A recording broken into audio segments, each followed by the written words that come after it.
பற்றி எரியிற ஒரு மக்கள் பிரச்சனை பற்றி நம்ம பேசுகிறோம். கையில் செல்ஃபோன் வச்சுக்கிட்டு அரசியல் கட்சிகளுடைய பிரச்சனையை யார் ஆட்சி அமைப்பாங்க, யார் ஆதரவு கொடுப்பாங்கன்னு படபடப்பாக பார்த்துட்டே இருந்தோம். ஒரு 2 நிமிஷம் ஸ்க்ரோல் பண்ணாமல் இதை கேளுங்க. இது நம்மளுடைய பிரச்சனை. பெட்ரோல், டீசல், சமையல் எரிவாயு விலை நாளுக்கு நாள் உயர்ந்துட்டே இருக்குது. இதுக்கு யார் காரணம்? இது எப்படி நிறுத்தலாம்? மக்களுடைய வாழ்க்கை இது எப்படி பாதிக்க போகுது அப்படிங்கிறத ரொம்ப சுருக்கமாக பார்க்கலாம். அதாவது அட்மினிஸ்ட்ரேட்டிவ் ப்ரைசிங் மெக்கானிசம் அப்படிங்கிறத நம்ம கேள்விப்பட்டிருப்போமா அப்படின்னு தெரியல. ஜென்டில்மேன் அப்படின்னு வாஜ்பாய் எல்லாரும் சொன்னாங்க.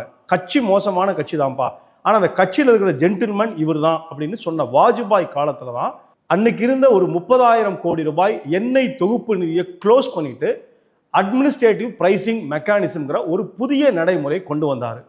அது என்ன அப்படின்னா, சர்வதேச சந்தையில் கச்சா எண்ணெய் விலை ஏறும் போதும் இறங்கும் போதும் மக்கள் அதை நேரடியாக தாக்கக்கூடாது அப்படிங்கிறதுக்காக இந்த 30,000 கோடி ரூபாய் இருந்து அரசு சப்சிடி கொடுத்து மக்களை பாதுகாத்தது.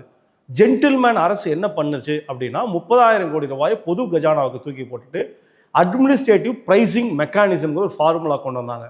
அது என்ன அப்படின்னா, சர்வதேச சந்தையில் விலை உயர்ந்தாலும் குறைஞ்சாலும் மக்கள் கூடுதலாகவோ குறைச்சலாவோ கொடுத்து வாங்கிக்கட்டும், அரசாங்கத்துக்கும் எந்த வேலையும் இல்லை அப்படிங்கிற ஆபத்தான முடிவை அரசாங்கம், பிஜேபி அரசாங்கம் எடுத்ததனுடைய விளைவைத்தான் இன்னைக்கு வரைக்கும் நாம் சந்தித்து கொண்டிருக்கிறோம்.